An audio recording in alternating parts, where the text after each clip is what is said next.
Mayo Experience. Mayo Experience. Mayo Experience. Mayo Experience. Experience. Welcome to the Pat Mayo Experience presented by DraftKings 2021 Week 9 rankings, debate, breakdown, stardom, situm, everything that you need. You want the full list of the rankings updated every single day?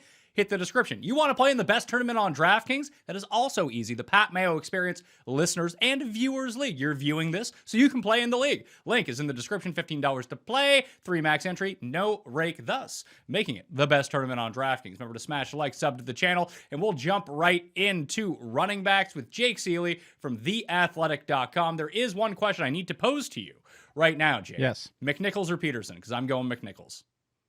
Adrian Peterson. No. Pass. Here's what. And I look, I get it, but the unappealing side of it is the fact that Jerry McNichols is not going to be between the tackles runner. He's just not that running back. We had the same conversation with Derrick Henry in past years, and McNichols is just not that. Can he be Boston Scott and maybe get 6 or 7 carries? He's only had double-digit carries once because that's just who he is. Well, hold on. Is it that's who he is, or Derrick Henry was there? No, that's who he is. And that's what I was going to say. The difference between Boston Scott is somewhat like Philip Lindsay, kind of in that range where you can see some power between the tackles. Like McNichols just isn't that. McNichols' role is McNichols' role. Will he see an increase in touches? Probably. And I'm not saying Adrian Peterson's got to be top 15. I'm not even saying probably top 20, but you can draw the parallels, and I did it. If you want to go to my waiver column, The Athletic, is I pulled up the stats and I looked at everything from Adrian Peterson's use last year with the disgusting Lions and compared him to Derrick Henry. And everything is pretty in line. I'm not saying Adrian Peterson's even on the same stratosphere as Derrick Henry at this point of his career, but we've already heard from the team they are not changing their game plan. Yes, they probably pass a little bit more, but Adrian Peterson is going to fill the Derrick Henry role, and what the Derrick Henry role is, he's not that used in the passing game. So what are we going for here? We're going for 15 carries. You hope he scores. You hope most week he gets you 15 for 60. Again, I'm not saying the gap is huge, and I'm not saying McNichols can't outscore Adrian Peterson any given week, but Adrian Peterson, for everybody who wants to poop on him for this point of his career, still was fine with the Lions, and now he gets to play for the Titans in the same role. And that's why I go Adrian Peterson. It's close, but I'm going Adrian Peterson. I would just take the passing upside of McNichols. If he can get himself to 7 to 10 carries a game and put that in with 4 to 8 targets a game, I think that's the more valuable fantasy player. Looking at the Titans' schedule, and I think this is where it really breaks down. Games against the Texans, although the last one's not going to be relevant for fantasy purposes in Week 18. So you have the Dolphins, the Jags, and the Texans. Those feel like Adrian Peterson games to me on the Titans. The Rams, the Saints, the Patriots, and the Steelers, and even the 49ers, those feel like McNichol usage games to me. I say definitely the Rams, and the Saints, I just don't want anybody. Their defense is that good. I think that would be something I don't even mess with in that game, honestly. So I just don't see a lot where McNichols has that clearly of an edge. Again, I think it's close, but you asked me for Adrian Peterson. And I will say one thing, Pat, you said before we jump right in, I do want to say you always point out when I win things, and I got 2 on you last week thanks to the rushing touchdown. Yeah. And I got you on Damian Harris. But you got me on Alvin Kamara. You did say Alvin Kamara should be much lower, and I had Alvin Kamara as a top 5 running back. You were right about that last week. Pat, always right. That's what I heard. It works for me. Let's get to the rankings so I can make some more horrible bets and lose them. Austin Eckler I have as my number 1 running back this week. I think there's a group of 5-6 guys that could potentially be in the running for number 1. It's so weird to have a slate with a downgraded Alvin Kamara in his usage now, and we don't even know who's starting at quarterback for them. At least I don't. I assume it's going to be Taysom Hill if he can play, but I don't know if he can play this week, so it's looking like Trevor Siemian for the moment. So Eckler, Najee Harris, Darrell Henderson, Jonathan Taylor, Dalvin Cook, Ezekiel Elliott, Alvin Kamara, I would say is tier 1. Those are the top 7. Then you have Mixon, Aaron Jones, and Nick Chubb. I'd say that's tier 2. Cordero at number 11 is probably a tier unto himself. Then you go Elijah Mitchell, Michael Carter, Khalil Herbert, Devontae Booker, James Robinson, if he plays, which I'm expecting him to. It sounds like he's day-to-day. Josh Jacobs should be back. Damian Harris, Chuba Hubbard, Darrell Williams. I think that's 12 through 20. I think that's the next tier of running back. Then you get into guys in just split situations. Maybe this is a more favorable game for them. Like I have at 21, I go Zach Moss, Melvin Gordon, Boston Scott, the Arizona guys, Connor and Edmonds, Jeremy McNichols at number 26, Miles Gascan, Ty Johnson, Mark Ingram, good Lord, Latavius Murray at number 30, presuming he is healthy at the moment. So there's a lot of questions that are up in the air. That's why I always do update the rankings, and the injury cheat sheet is also going to be down in the description as well. I'll be sending out a new updated newsletter on Tuesday evening with all the new injury statuses, and then those will be updated every single day as well, in case you were wondering who's in and who is out of the rankings and what I'm thinking about. It's going to be more important once we get to wide receiver, because I don't have Devontae Adams ranked, because it's pretty easy. If Devontae Adams plays, he's like number 1 or number 2. If he doesn't play, though, I think that's a more interesting discussion, and he's probably like 50-50 to play. It all depends on if he can test negative for COVID at this point. He could be back by Thursday. He could not play against Kansas City this week. That could be the problem. Should I have ranked Derek Gore higher? No. Where do you have him 39? No, I think their 39 is a fair spot for him.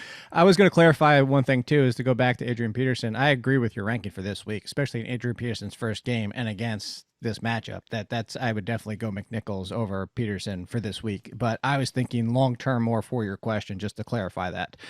With the Derek Gore situation, it's funny how perception skews everything, because I saw a lot of tweets. I've seen comments already in my waiver column. People are like, Derek Gore just looked better. Like, no. It was the perception of he looked really good on that drive. He scored the touchdown. And then people just got this opinion from, because of the Chiefs' offense, it looked disjointed that entire game, of like, oh, Derek Gore looked better. Go back and look at the entire game. Watch Darrell Williams in the second half, and especially like late, I think it was late in the third or early in the fourth. Darrell Williams still looked good. Darrell Williams was still very good. Darrell Williams was actually better than Frank Gore on yards after contact, as Darrell Williams has been. Derek Gore. Frank. Derek Gore, I think. I didn't say Frank, did I? You did say Frank. I think that Derek Gore is Frank Gore's like long lost like descendant or something like that, like 8 generations removed. The funny thing was, is Frank Gore was trending because of it, because everybody was searching to see if it was his son. It's like, no, his son's not out of college for another year plus. Like, chill out. It's coming. His son is coming, but he's not here yet. And his son might not even connect in the NFL. But that being said, I think where you have him is a fair spot. I do think Derek Gore is going to be involved. And if you are looking at waivers and Adrian Peterson and McNichols are gone, you missed on Boston Scott, and maybe he's still out there and you missed on him again this week or whatever, I would go grab Gore, because if something happens to Darrell Williams before Clyde Edwards-Helaire gets back, Gore would be the next one up, because McKinnon's keeping his role, which is very limited as a pass catcher at best. So that's why. But where you have him at 39, in that same range of like Burkhead, Hasty, and Drake and stuff like that, that's I would have ranked them probably in that same range. Yeah. So Adrian Peterson, number 37, Rex Burkhead, number 38, the highest of the Houston running backs. Who was that random guy who I had never heard of who started getting carries for them? Scotty Phillips. Yeah. Where did this come from? Scotty Phillips has been around. It's just that the Texans are insistent on using 4 running backs. The interesting thing is that they're talking about potentially trading Rex Burkhead.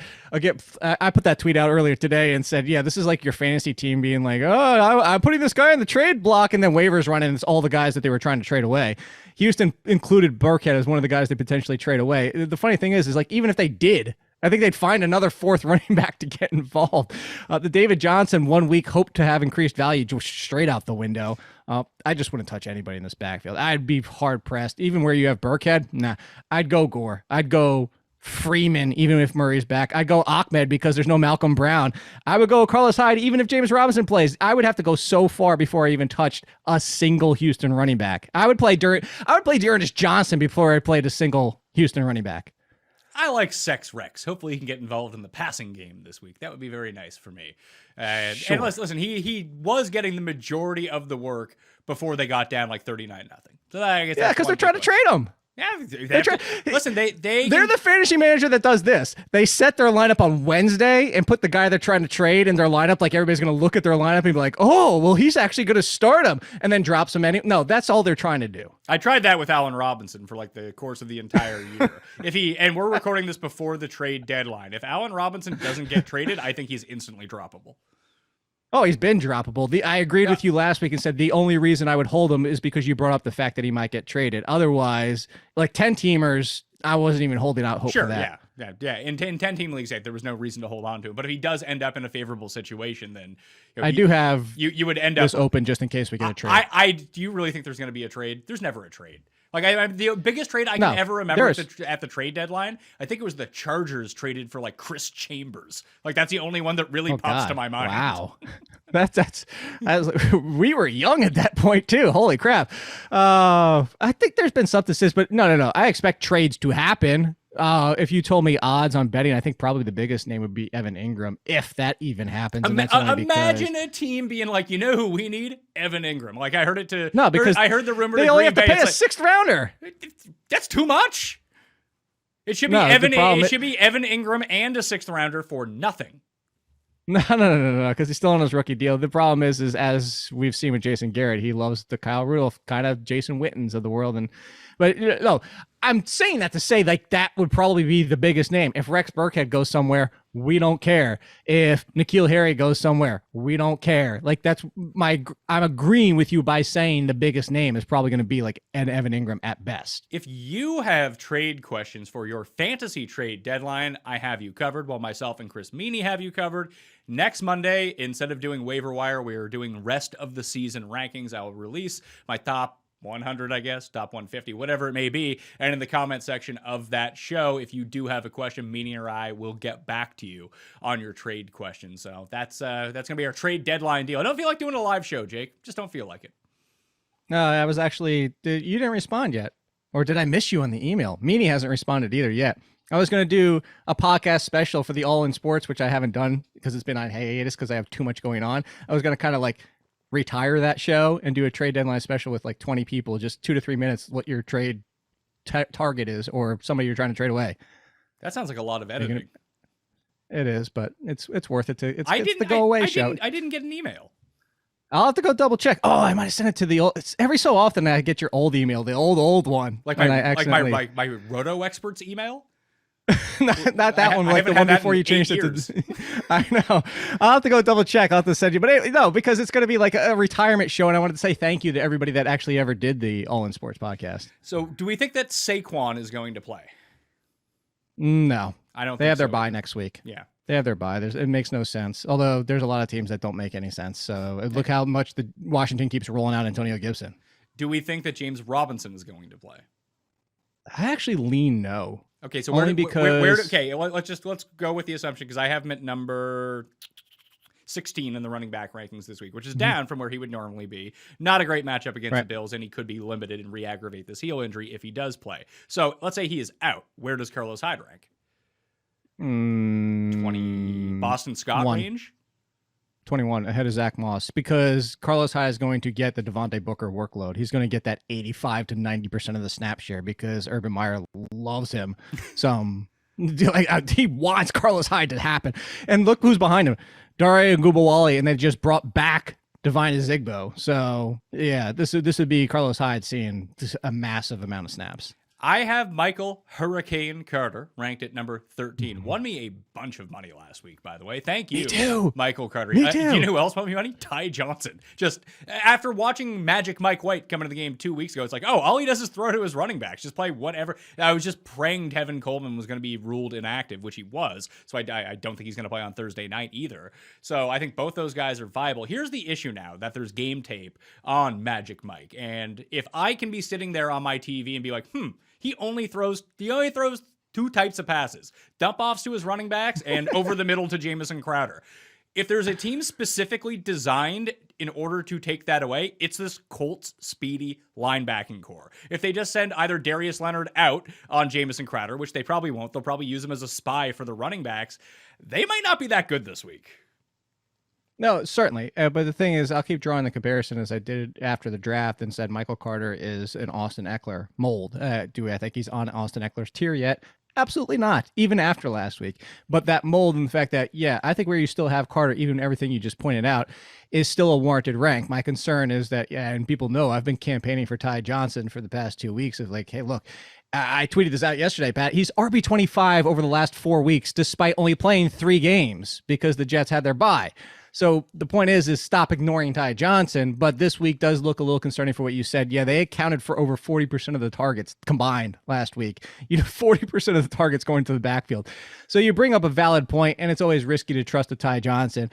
You might have to play him in your flex, but yes, Carter, I'm still okay with, because how many attempts did he have last week? 14 or 15 rush attempts. So his role is cemented. The only concern, like you said, would be if Tevin Coleman inexplicably active, but it doesn't seem like it would be on a short week. No, so I will continue to have ranked him at number 13. I think he's a fine play, but I could see this being a trickier matchup as the Colts defense continues to get better. Maybe on a short week, they won't have as much time to prepare, so it won't be that big of a deal. And listen, they'll force him the ball. Don't get me wrong.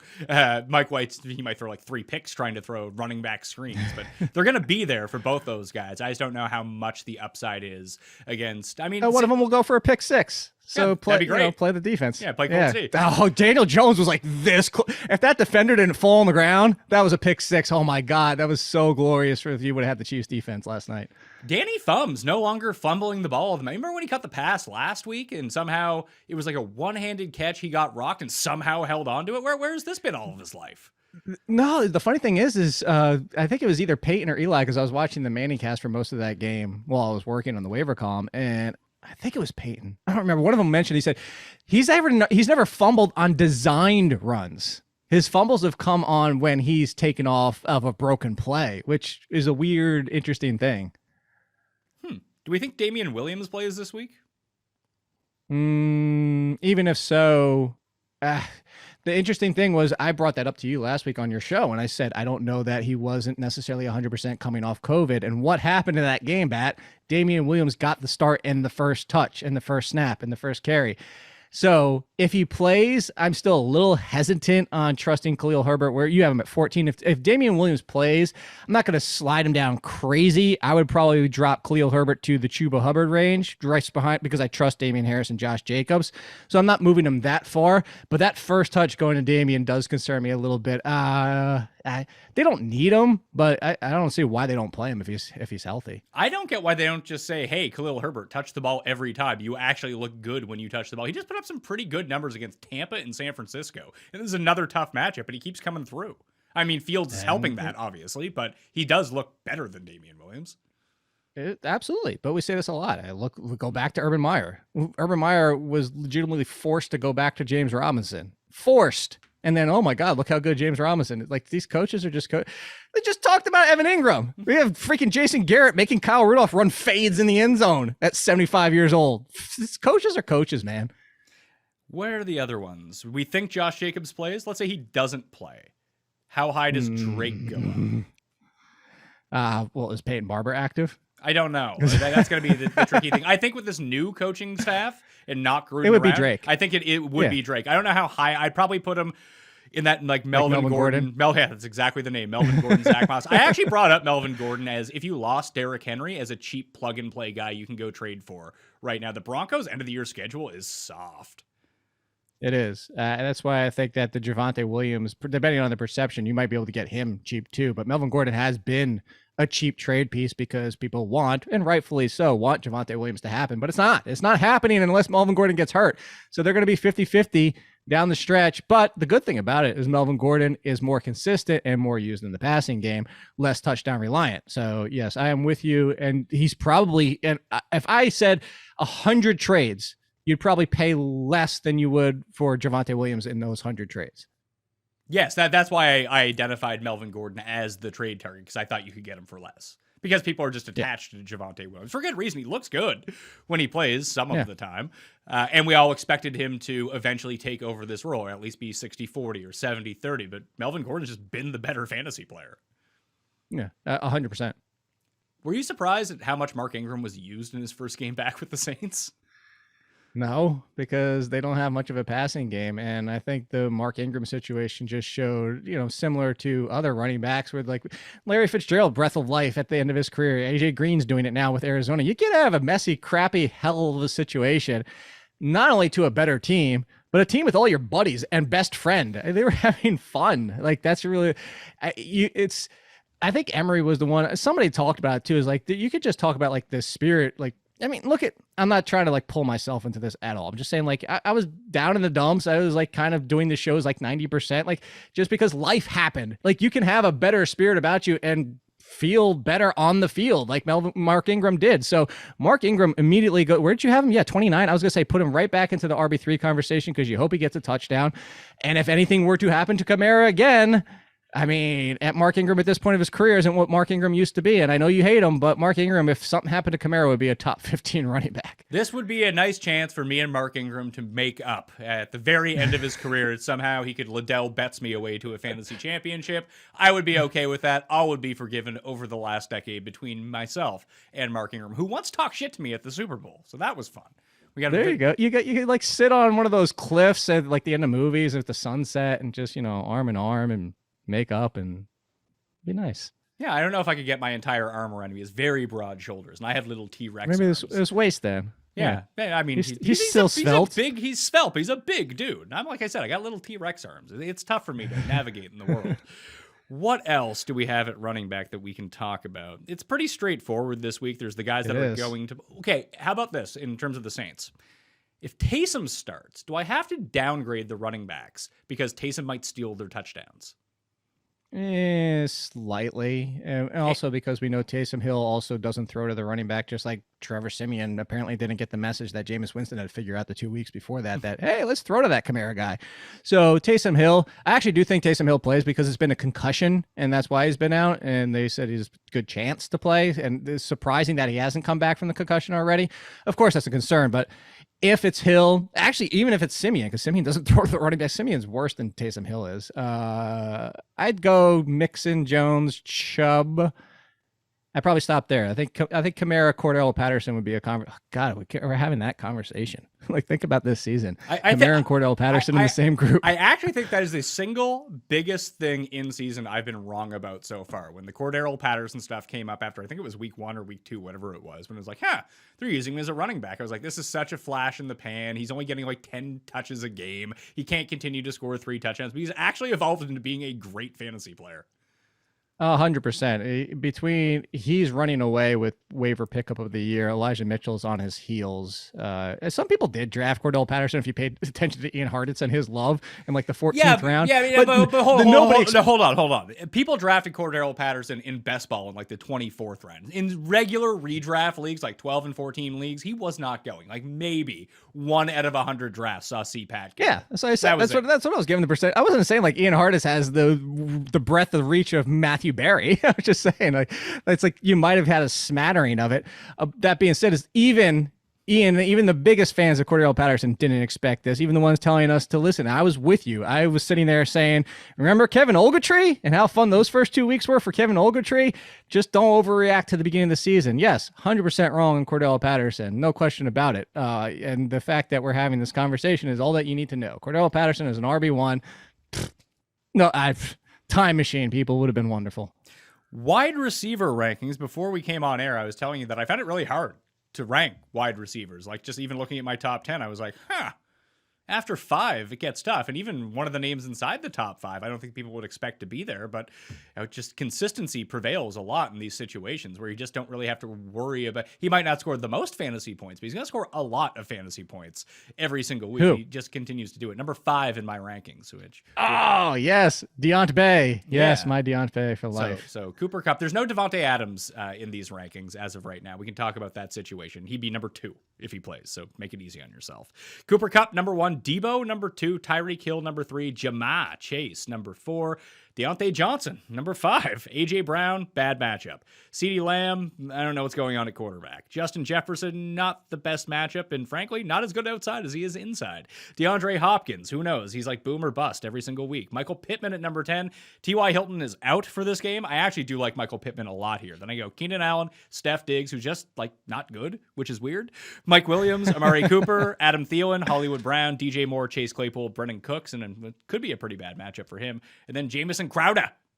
Chowdale. Say it right, Frenchie. Number 20. Number 20, Thursday night against the Colts. He could be traded too, though. He could be. I saw somebody, I forget who it was, tweeted out last night and said if this is going to be the new Chiefs game plan, trade for Crowder. They need that underneath presence, and they need somebody like him versus what's going on with Hardman. But anyway, that being said, I wanted to ask you one top 10. Yeah, top 10 question. I don't have much of a problem with Justin Jefferson. It's the funny thing is you mentioned that he doesn't do as well outside, but that was the whole complaint about him coming out of college. And everybody's like, oh, it doesn't matter. Look at how great he is as a rookie. And again, I only bring that to say perception is things can change. You can overperform, but still have a flaw that teams decide to exploit and kind of forcing him in a little bit and forcing him where the outside doesn't work as well.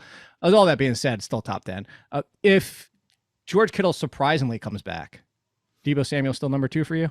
No, I'd probably drop him down to like 6. Okay. I was just curious. Yeah. That was the only one outside your top 10. I don't expect Kittle to be back. Okay. Do you? No, but they're pushing for. They were saying I saw a report scroll across last night that said they're going to try to practice Wednesday. So there you go. Like that could be a situation to monitor if Kittle's back. I want to go back to the Mike Williams. So you, like me, I'm just only bringing it up because I know people are going to ask, oh, Mike Williams still inside your top 20 after what's happened the past 2 weeks? I have zero concerns about Herbert and Mike Williams. What about you? I don't either. I have him number 13. Keenan Allen's probably the more consistent play, but if you're looking for ceiling, it's probably Mike Williams, and I think that they're both good, and I think the Chargers are going to roll this week. I do too. And the biggest thing is like Herbert, yes, 2 interceptions. It's Bill Belichick and the Patriots who still have a great defense, who still know how to limit quarterbacks at any point. And this isn't the narrative that I always push back on and say, the other, I just said that to you last week. 31 other teams try to do the same thing. It's just some teams are better at it than others. And I am buying Justin Herbert and buying Mike Williams. Mike Williams in that game too. Brandon Funston brought it up to me. I mentioned it on the other show too, is that Mike Williams looked like he might just not be 100% coming off that little tweak of an injury a few weeks ago. But close enough against the Eagles. I'm with you. I would play Mike Williams. Yeah, I'm Thielen, Marquise Brown. Yeah, I'm okay with all that. Really, I don't really have a problem with your top 20, honestly. Some of these names just seem like weird to put in there, like Jamison Crowder. To put him there? Number 20. Like I have Kadarius Toney at number 21 because Shepard, Galladay, Shepard, and now Dante Pettis might end up missing the game. Like he might just legitimately be the last man standing, like him and John Ross. John Ross.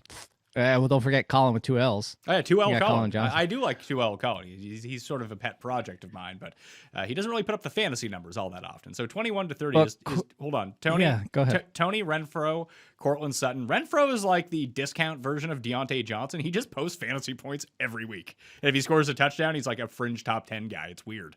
So Renfro, Sutton, Higgins, Robert Woods, AJ Green, Emmanuel Sanders, Devontae Smith, Jarvis Landry, Randall Cobb at number 30. Now he was bailed out by 2 touchdowns in the Thursday night game against Arizona. And you and I have always said this about him, is that whenever he's been asked to be a number 1, he hasn't been very good. But it does appear like all of the Devontae Adams red zone routes have now just gone to Randall Cobb. So his touchdown expectancy is probably a lot higher than it is for some of these other wide receivers.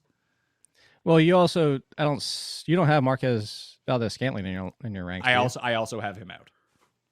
Yeah, he's supposed to return though.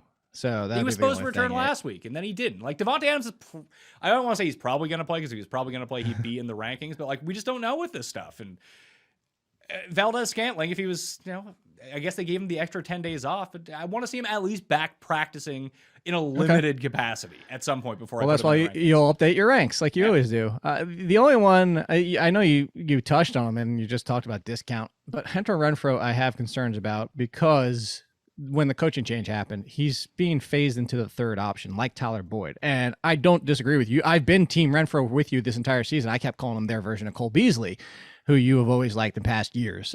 But my concern is just right now with what happened those 2 games, with Drake becoming more of a thing, Bryan Edwards running as the number 1, Ruggs as the 2, and then Renfrow getting kicked to number 3, similar to Tyler Boyd. I wouldn't have him that high. I still like Renfrow, and I would have him close to Edwards and Ruggs. I would have them I'd basically have, for what I'm expecting my projections and rankings to be, I'd probably have them as a drop down of the Cincinnati receivers, where it's like Chase, Higgins, and Boyd as 1, 2, 3 wide receivers. I'd probably have them as 2, 3, 4 wide receivers, but in the similar order. I just look at Renfrow. He's only had fewer than 5 catches in one game this season. That was 3 weeks ago against Denver. A game that they won pretty handily, that Waller started doing a lot of work in, but he still had 5 targets in that game, rebounded against Philly with 7 catches on 8 targets. Like, the yardage is never going to be there, but when they need a first down, that is who they throw to, and they tend to need first downs a lot. And I like Derek Carr this week. The big difference between Renfro and Ruggs, and this is the big difference between, I think, between like season long and something like DraftKings, is I'd much rather play Ruggs on DraftKings, because if he's going to go off, he's going to have like 171 yards and 2 touchdowns. It's just he's far more likely to score 1 point. Same as Brian Edwards. Renfro isn't. Renfro is like the safest of the safe guys. You want to do Renfro versus Beasley? By the way, give me 2 of the next 3 weeks. I'll take Renfro over Beasley. Beasley will have a week like last week where he kind of goes off, then he'll kind of fade into obscurity, because that's been the problem with the Bills' offense so far and trying to mine their fantasy guys. It's just every other week it's someone else. Yeah, so but I was gonna say that. Well, I was trying to bait you into that one, because I was gonna say, if you remember the show last week, I said Tyler Lockett could still be a solid play, because while you target everybody against Jacksonville, I brought up to you the one thing you especially do. Slot just destroys them. And honestly, Freddie Swain almost had a touchdown if Geno didn't sail that to Freddie Swain in the end zone. That's the slot. Like that was the one I immediately looked for. I would have Cole Beasley all the way up, but I'd play Cole Beasley over AJ Green against San Francisco this week. Okay, I can be talked into that. I'll put him. I'll put him. You love the Bees too. I do. Listen, I don't need to be talking to the Bees. We're good to go here. Yeah, I'll put him at number 26. How about that? Because then you get to do the Bees. The Bees, not the Bees. That'd be perfect. We'd be good to go on that one.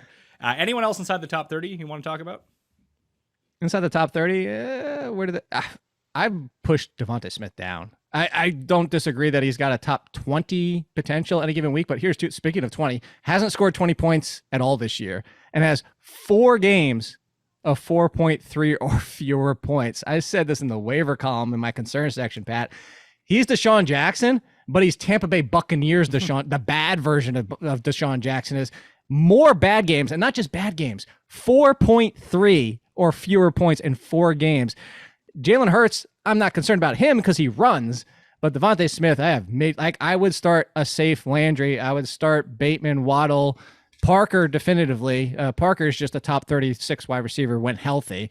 Ruggs, Marvin Jones against Buffalo. I probably stopped there. Although I would play Jamal Agnew, because again, Buffalo, it's never a good match. No matchup is good against Buffalo, but at least they're a little bit exploitable over the middle of the field. All right, let's do that then. I'll move Smith 1 spot behind Ruggs, and then how did I do this here? So I'll go Slayton, Parker, Ruggs, Jamal Agnew, Devonta Smith in the rankings in the mid-30s. Because I do think that just don't pass on the Chargers. I mean, it's only because you can run so much on the Chargers. The issue in this game is if the Chargers, it's the issue with the Chargers every single week, is if they can jump out big early, which they can probably do against Philly, I would think, that it's hard to run against them because you can't run anymore. Like you're just at a point of the game where you have to pass. And if they have to pass, I'm guessing Smith piles up like a Jalen Waddle type game.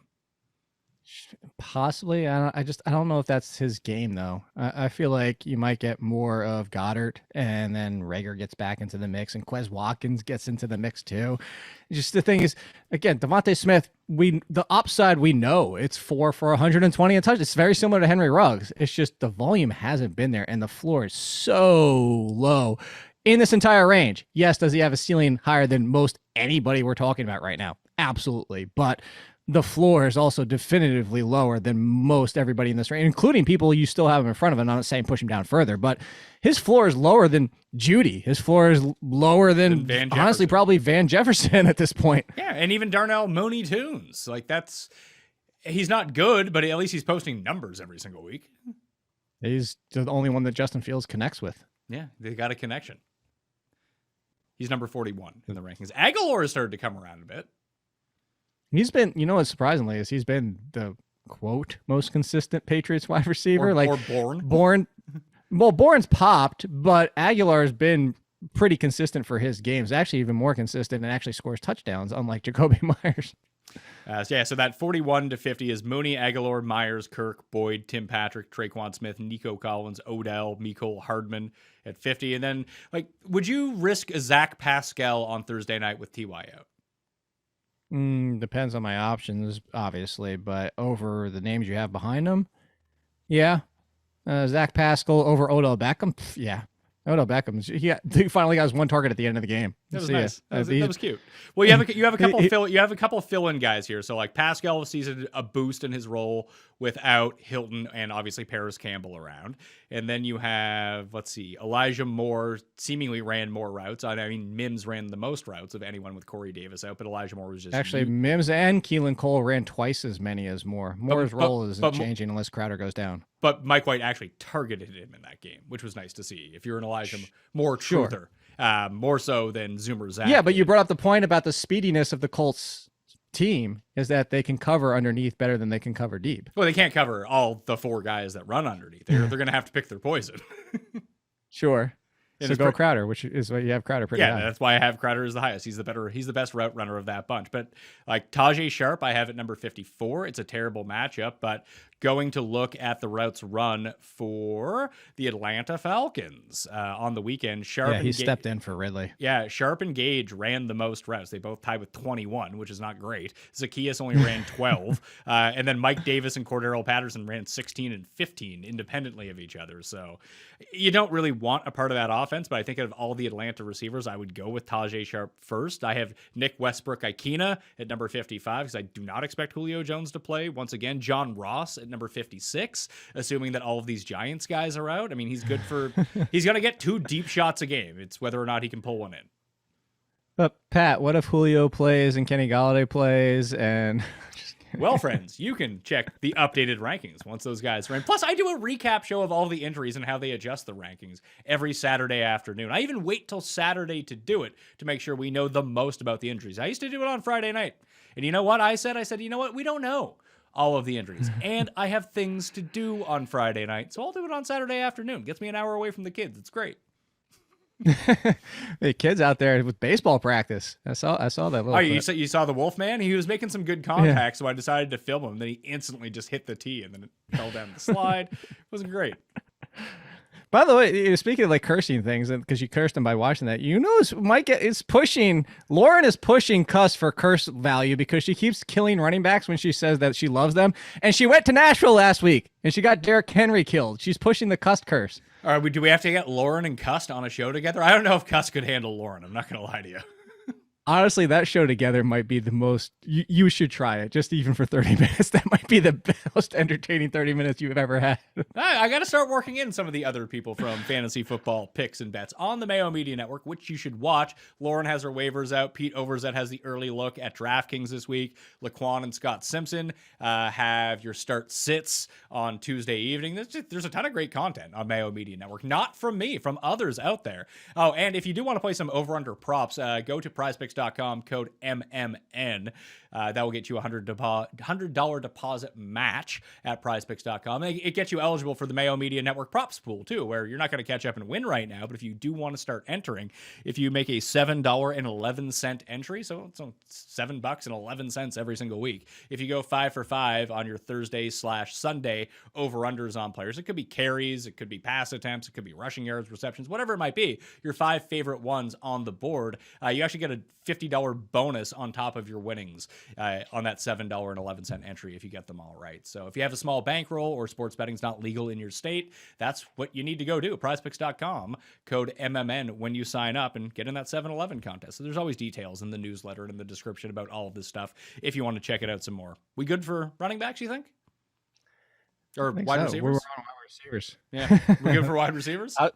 While you're talking, I was kind of like looking down the list to see if there was anybody that I would push back on, but not really. I mean, you're going to update a lot of these. I think Traquan Smith is in a fair place because he's already pushed Callaway for the 1 and 2 position there. And, Brad Evans, friend of ours, tweeted out earlier this morning that people want to crap all over Taysom Hill. And again, that could be still up in the air, as you mentioned, but he's more accurate. Let's talk about him when we get to the quarterback section because I have. Oh, no, I was going to say for Traquan Smith, he's more accurate than Jalen Hurts is.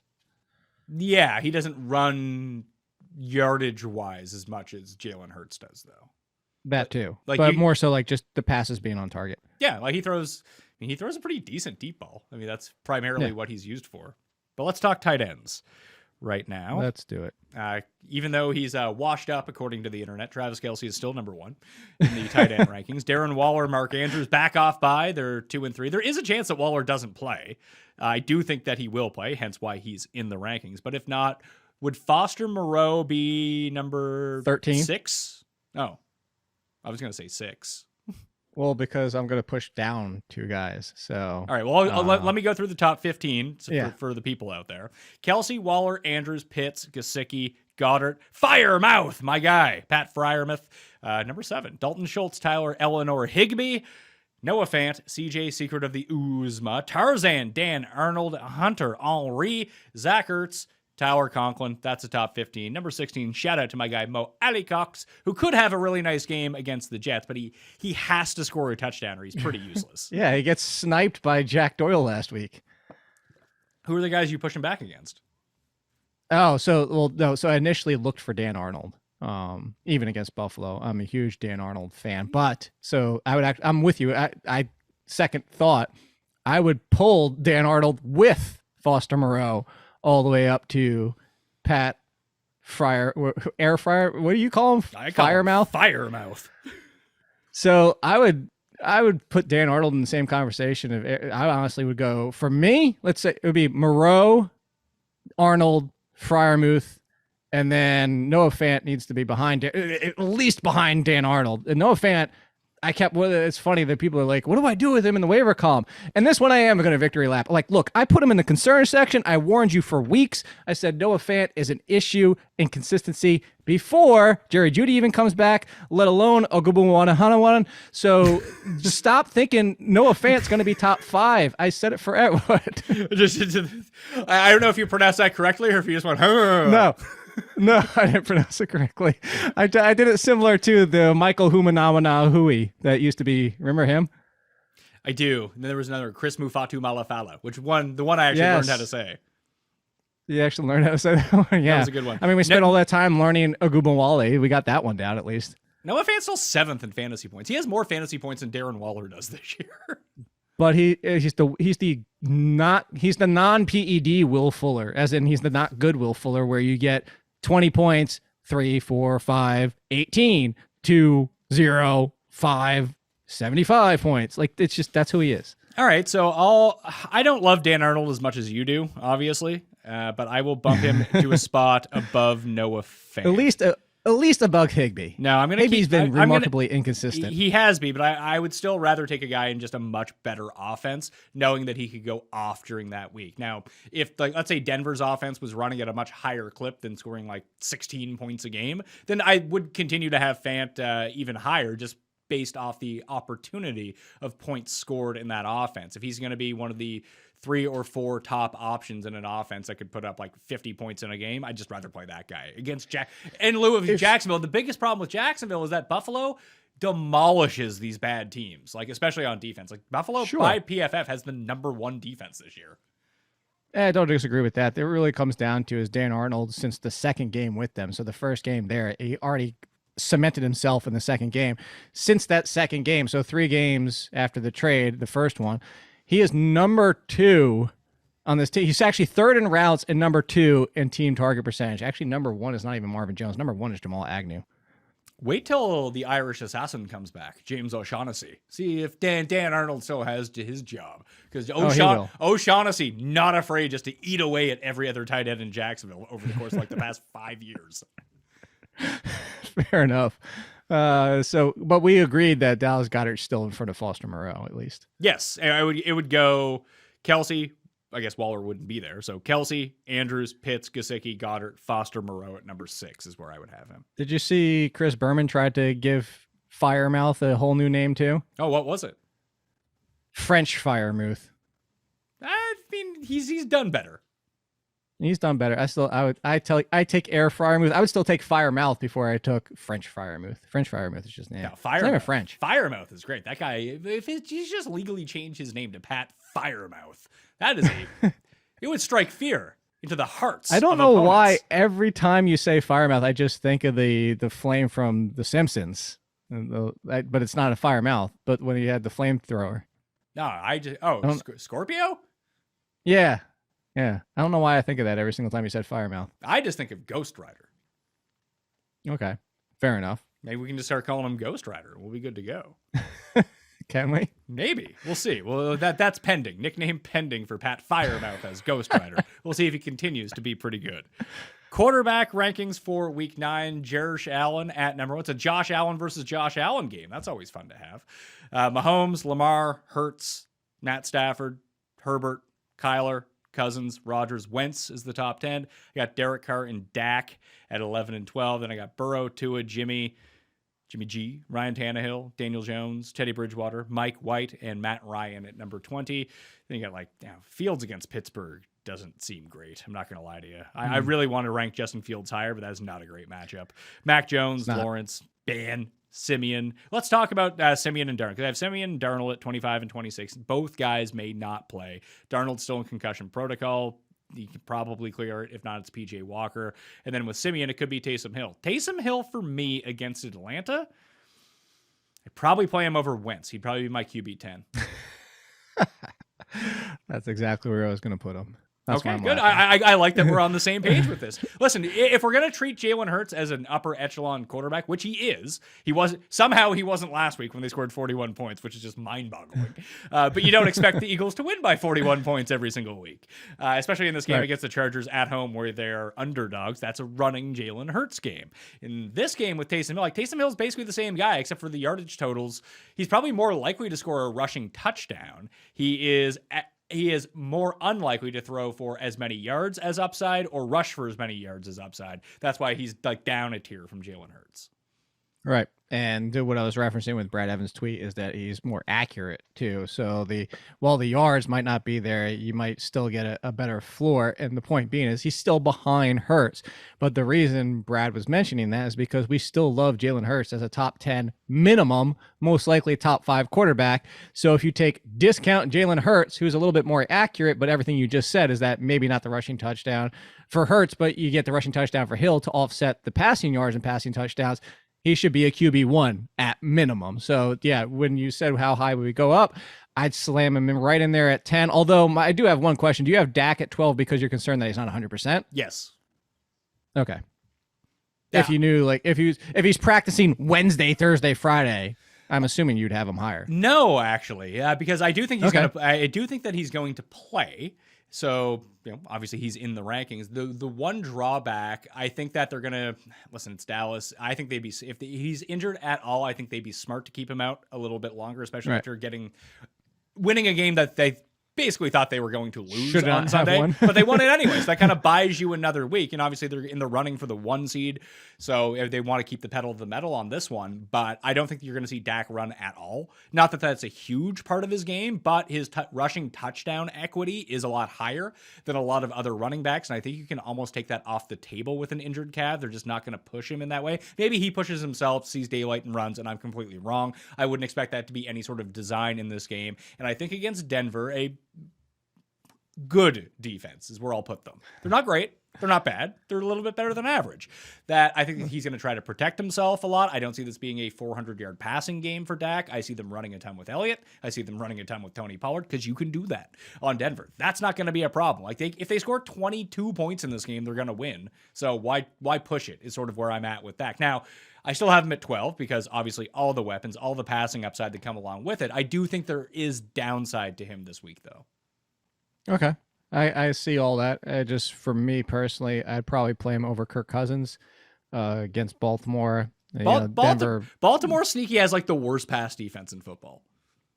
In one area, you have to hit him in the right spot, which they definitely have Thielen and Jefferson to do so, especially when you're talking about a lot of it's also up the middle deep. So if you get Jefferson in there instead of outside, you can definitely do that. All that being said, it comes down to if you're talking about eliminating the rushing upside. Now, do you want to tell me Kirk Cousins versus Dak Prescott as passers only in these matchups? Denver is still, you said good. Not that Von Miller is going to destroy that defense not being there anymore, but I'm just taking Dak over Kirk Cousins. I would play Aaron Rodgers over Kirk Cousins, even with no Devontae Adams, but it's more. That's really what it comes down to. It's just more for me of Kirk Cousins. Kirk Cousins would be behind Dak, Rodgers, and Taysom right there at 11. but I'm not moving him down that far. I'm going to keep Cousins where he is. I just see this being a competitive back and forth game that keeps Cousins passing the entire time. There is a situation with Rodgers and this is without Devontae Adams. I don't even know if I would move him up if Adams is back though, because Rodgers is just essentially touchdown reliant. He's so rare. I guess say that he's not going to do it, but how many games has Aaron Rodgers thrown for over like 300 yards in the past year and a half? This year. Oh, I was going to say this year. I don't know. Was he have one this year? Here, I'll pull it up for you and tell you.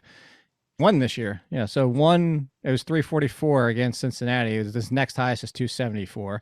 Last year, 1, 2, 3, 4, 5, 6, 7 times. 7 times last year. 7 times. But, and that was an MVP season for him. Right, but at the same time, since week 1, touchdowns 4, 2, 2, 2, 2, 3, 2. Like he's Tannehill. Yeah, he is. I just don't like to rely on passing touchdowns when there's other outlying numbers such as yardage that you can make up for that. And then if you get the yardage plus the touchdowns, you're just having a superior week. Like even to look at it right now, like Rodgers is where he is. 1, 2, 3, 4, 5, 6, 7, 8, 9. He is the 9th quarterback so far this season. He's significantly behind the likes of Hurts and Stafford and Kyler and Lamar and that kind of thing. He's not significantly behind Lamar, but he's still behind like Burrow. Okay, well, at the same time, Kirk Cousins has 3 games over 300, but he also has 3 games under 240. Sure, he's a boom or bust type guy. This feels like a boom week to me with the right matchup and the right scoring environment. Yeah, sure. Okay. Has Green Bay had a bye yet? They haven't, have they? No, I don't think so. All right. Defense. I got a defense for you this week. I nailed the Eagles last week as the pickup D that you want to play. You did. This week, coming in at number week 5. 13 for Green Bay, by the way, just so you know. That's a late bye. That's a good one to have. So, there's teams on week 14. I think it's Tampa Bay again or something. Tampa's on bye this week. Oh, that's right. Who's week 14? There's it's Eagles. Here, I'll just pull it up. Is it just a bunch of irrelevant teams? Eagles, Patriots, Dolphins, and Colts all in week 14. Good bye for the Colts, because I think the Colts might be able to sneak the 7th seed in the AFC. Just even playing like mediocre football, just based on the division games that they have, the back end of the AFC not being great. A lot of the teams in the running for the 7th seed right now are probably going to have to beat up on each other and eliminate themselves at some point in time. Yeah. If the Colts can just keep winning the games that they're supposed to win, I think that they're going to sneak in. They could just ride it out. I was thinking the week I was trying to think of was week 12. It's Thanksgiving week when you have Kansas City and Arizona as the only 2 teams, but it's like 2 of the biggest hits that you could possibly have. And maybe that's maybe how they come up with it. They're like, who are the front 2 guys in the MVP odds going into the year? Oh, it's Mahomes and it's Kyler. What week do you guys want up? We'll take Thanksgiving off. Okay. That'd be nice if they planned it that way. Defense rankings for week 9. I got the Rams, Bills, Steelers, and Saints as the top 4. I got the Raiders against the Giants at number 5. Sneaky outlier. I mean, maybe pressure. It's the pressure. Number 1 pressure team in all of football. The Las Vegas Raiders. You know who's bottom 5 in terms of pass blocking? The New York Giants. Yes. Trust me. And I don't think that smart people will go to the Raiders, but I think if you're trying to pluck someone off the waiver wire this week, I would go for the Saints over the Raiders, but I think the Raiders are a fantastic play. I do too. I'm with you. I keep going because there's one. All right. Colts, Cowboys, Patriots, Cardinals, Dolphins. Are the next 5, then Texans against the Dolphins, who are generating a lot more pressure in the past few weeks, by the way. Cowboys, Panthers, Bengals. I have the Cowboys on here twice. That's probably not smart. They're 7 and 12. That's how good they are. Panthers, Bengals, Browns, Bears, Jets. I want the Cowboys to be at number 7, so I will get rid of them at number 12. That makes the Panthers number 12 now. Good for them. Who was the one you were going to push back on? I was actually going to ask you if one of those Bengals was supposed to be the Chargers. Don't love the Chargers as a fantasy defense. I just don't. I think you can run all over them. That kills the game. They don't have very good pressure, which is really bizarre for them. The offensive line, but they get some turnovers, that's why I was looking at it. It hurts in the turnovers for this game is why I was looking at it. I just expect, because they're the Chargers and they're so bad against the run, is that teams will, even when they shouldn't be running against the Chargers, teams will run against the Chargers, and that just shortens the game, fewer pass attempts. They don't have as much opportunity to score as a fantasy defense as some of these other teams. Okay. That's certainly fair. I just, for the cutoff all the way down to 16, I just was expecting to at least, I wasn't expecting to be inside your top 10, but I was expecting them to be inside the top 16. That's all. No, so I think if you're streaming, the Saints are available in a ton of leagues, mainly because they played. Don't understand why. They played the Bucks last week. That's why. Yeah, that's true. Most Although Emery Hunt called that. That's great. Emery Hunt called them winning outright. Hey, listen, he should be on the spread pick show where we all picked the Saints last week. Did you? Saints. There you go. Look at it. The Saints have followed a formula of covering. Well, to cover or to win outright too? We don't do outrights. We do spread. It's a spread Oh, pick show. I'm sorry. Excuse me. I'm asking. Did you get out here? Would you do in one of those leagues where you just pick a winner? Those leagues are for cowards. Pick against the spread. No. But it was like that's how confident he was, is that they were going to cover and win outright. Okay. The Saints, every time that they've been favored by more than 3 points this season, they have not covered. Anytime that they have been favored by less than 3 points or as an underdog, they have covered. So when they're expected to blow someone out, they do not cover. When they are not expected to win the game, they win outright or they cover. That's good information. So what are they this week? They're minus 5.5. I'm taking the Falcons just blindly and just going with the formula. There you go. Just do it without even thinking. Yeah. I mean, it's not like they score a ton of points. They did last week, but that was just weird. That was weird. So, yeah, that's the defense. All right, Jake, your rankings come out midnight on Tuesday evening or Wednesday morning, whatever you... 12:01. Yeah, 12:01. 12:01 Eastern, Wednesday morning. So just past midnight on theathletic.com. Yes. What else you got going on? Sleep, maybe eventually, forever. No, just there's no such thing right now. The waivers column is already out as we're doing this, and then your show, and then the Holka. There's talk some DFS and DraftKings and stuff like that, and all good stuff. Oh, the APA comes out on Wednesday. I don't even remember my schedule anymore. How about that? That's how tired I am. The APA. Who is Farouk and who is Bradshaw in this mix? Yeah, so that's why I named it. We were coming up with a little acronym for it. It's adjusted points allowed. APA. Damn. That's what it is. That's so you can look at matchups and see it counts for the strength of the opponent versus just saying, if you face Tom Brady every single week or you face Daniel Jones, you're probably going to give up more points when you face Tom Brady, and that's what it accounts for. Farouk, a.k.a. Ron Simmons, legend at Florida State football. That's true. Way back when. I was too young. And I was going to say, I'm too young for that, though. I think that's like 1983 he was on that team, like around that era, like early 80s. Was it? I think so. I'm gonna go look this up now. You I mean, I knew he did. I just don't remember the years. FSU. I mean, he was wrestling in NWA in the late 80s. So let's see, NFL draft, 6th round pick in 1981. So it was late 70s. In 1980, he was at Florida State. There you go. Yeah, too young for that. Way too young for that. No, I'm I younger didn't even than get you. into wrestling until the late. I know, but I think it's still way too young for you. Like you go back and you learn the history about this stuff. Sure, but we're even alive at that point. I was not 1980. No, I was not alive. Yeah, so there you go. He also played, he played for the Ottawa Rough Riders, and he played for the Tampa Bay Bandits, which I assume is a USFL team, the Trump League. Yeah, we had one of those other leagues we had the Virginia Beach Destroyers. They won the championship with a Schottenheimer, by the way. What league was that? I don't remember. It's one of those like with the A's. Dominic Rhodes was on the team. Oh, that was that's recently. Yeah, like 5-6 years ago now. Yeah, that was the one that was on CBS. Not the XFL. It was around for like 3 years. Oh yeah, that's the one where they actually had like NFL coaches. Yeah, Schottenheimer. Yeah. I think Brian Billick was a coach in that league. Yeah, there's a few, like who else was, like Aaron Rouse, I think, was on that team. There was a couple guys that were on the Virginia Beach squad. Did you go oh my God, I remember him. Did you go to many games? I went to the championship game, and it was at a soccer stadium. So I bought sideline tickets on the 50 front row, and then realized because we're at a soccer stadium, our seats are so low that we stared at the back of football players the entire game. The UFL, the United Football. There you go. Is what it was. Yeah, we had to do this the entire game because you couldn't see over the bench. Oh, Mark Cuban had originally been in discussion with the league as a potential owner, but he was not. Everybody's tuning out of your show now. Yeah, and apparently Nancy Pelosi's husband was one of the 4 investors. Interesting. Where's it? There we are. All right, that will do it on the Pat Mayo Experience. Play in the Listeners League on DraftKings, sub to the newsletter, smash the like, and sub to the channel, and check out the rankings down in the description if you need them. Follow Jake on Twitter at AllenKid. Follow me at the PME. Wednesday, noon Eastern time, I'll be giving away 50 Millionaire Maker tickets to DraftKings. So follow me at the PME, and you can find out how to get one of those tickets for free. All you need to do is have Twitter, which is also free.